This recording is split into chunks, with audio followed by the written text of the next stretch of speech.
donde se empieza a poner un poquito difícil.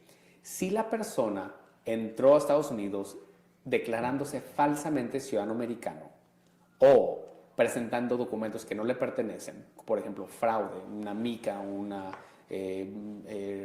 visa fraudulenta, entonces esa persona tiene cierto castigo, ¿ok? El oficial ahí típicamente no da salida voluntaria. Ahí típicamente el oficial sí va a dar algo que se llama una deportación expedita. Deportación expedita viene siendo lo más problemático para nosotros porque la experiencia de mi cliente es muy similar a una salida voluntaria.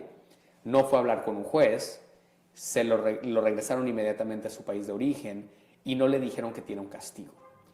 La diferencia viene siendo entre la deportación expedita y la salida voluntaria es que la deportación expedita es idéntica a una deportación por medio de un juez.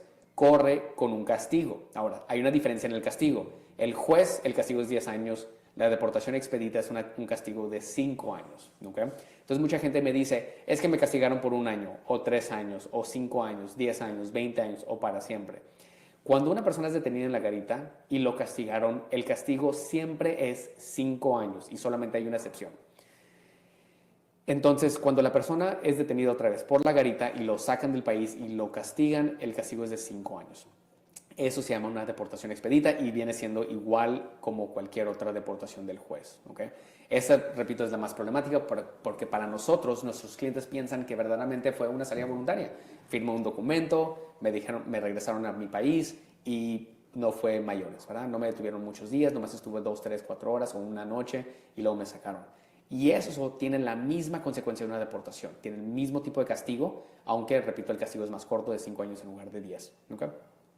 Eso viene siendo la diferencia entre salida voluntaria y deportación. ¿Okay? Les mencioné que hay una excepción, cuando una persona tiene una detención por medio de la garita y a veces lo castigan más tiempo. Y ese castigo típicamente es de 20 años. Ese castigo de 20 años sale cuando una persona ya tuvo una deportación previa. Entonces, si la persona una vez cruzó, fue con un juez, lo castigaron por 10 años y luego lo sacaron y luego cruzó una segunda vez, esa segunda cruzada convierte el primer castigo de 10 años lo convierte en un castigo de 20 años. ¿Okay? Esa es la segunda posibilidad cuando una persona entra por la garita y le dan un castigo. ¿Okay? Entonces, ya que saben la diferencia entre lo que viene siendo salida voluntaria y deportación, ahora vamos hablando de cuáles son las consecuencias. Típicamente, una salida voluntaria no tiene ningún tipo de consecuencia. Yo tengo clientes que han tenido 6, 7, 8, 9 salidas voluntarias y vienen conmigo y me dicen, es que tuve muchas agarradas, no creo que pueda emigrar, o mis amigos me dijeron que no iba a poder emigrar. Cuando yo los analizo, resulta que todas son salidas voluntarias y no hay ninguna consecuencia. La persona ya entró a Estados Unidos, se casó con un ciudadano americano, ahora ya podemos hacer el trámite de la residencia por medio de su esposo o esposa ciudadano americano. No siempre, no quiero hablar a todas las personas que tienen múltiples deportaciones o detenciones, no quiere decir que la persona automáticamente va a poder emigrar por medio de su pareja, pero sí es importante notar que las detenciones no es mi preocupación. No importa cuántas veces ha sido detenido, lo que importa es qué tipo de detención tuvo y cuál era la consecuencia de esa detención. Eso es lo importante aquí. Entonces, otra vez, 8 o 9 detenciones no nos importa. La calidad de las detenciones es lo que nos importa. ¿Okay? Ahora, una deportación, como mencioné hace unos minutos, puede tener un castigo de 5 años o 10 años. ¿Qué quiere decir? ¿La persona se tiene que esperar 5 años o 10 años fuera de Estados Unidos? No. Ese castigo es perdonable. Hay una forma, un tipo de perdón que se llama un permiso para reaplicar. ¿Qué quiere decir eso? Si yo tengo un castigo de 5 años o 10 años, yo necesito poder solicitar primero mi perdón antes de regresar a Estados Unidos. Y eso es muy importante. Mucha gente no hace esto. ¿Qué es lo que pasa? Si yo entro sin ese permiso, mi castigo se convierte en un castigo de 10 o hasta 20 años, dependiendo. ¿Okay?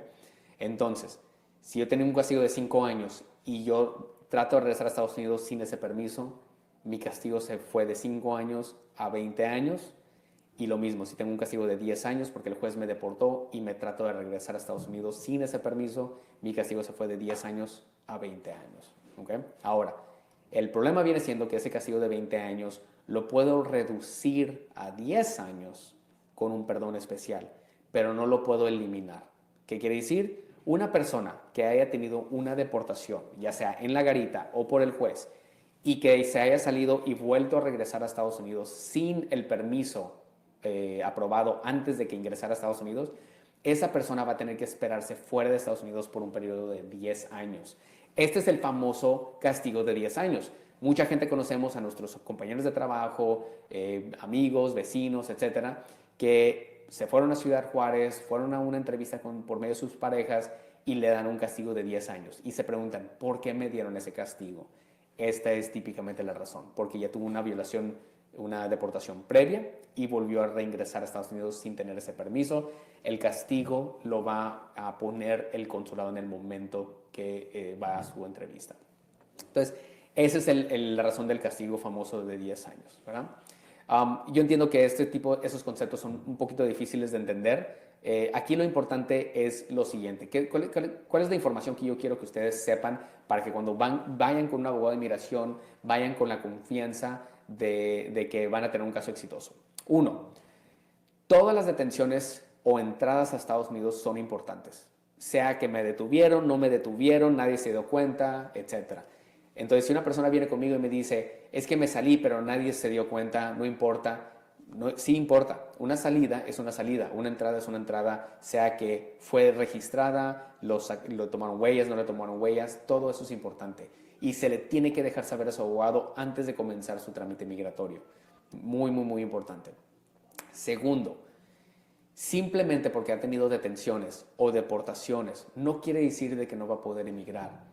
Otra vez, no nos importa cuántas detenciones o deportaciones haya tenido, lo que nos importa es la calidad de cada una de esas deportaciones. Entonces, véngase con la confianza de decirle la verdad, toda la verdad a su abogado, para que nosotros podamos analizar bien el caso y hacer una determinación si la persona puede emigrar o no. Si una persona no puede emigrar, entonces simplemente le vamos a decir, ¿sabes qué? Ahorita no hay una solución para tu caso, vente en un año, en 2 años o cuando vaya una reforma migratoria. Pero es más importante que vayan con el abogado para que simplemente sepan si existe una posibilidad o no. Mucha gente me dice, es que me agarraron tantas veces, la verdad yo no tenía muchas esperanzas y así llevo 5, 10 o 15 años en Estados Unidos sin salir y sin una posibilidad de emigrar porque yo ya me hice la idea de que no iba a poder calificar. Bueno, la realidad es de que si hubiera sido con un abogado, a lo mejor hace 5, 10 o 15 años ya hubieras emigrado. Ya no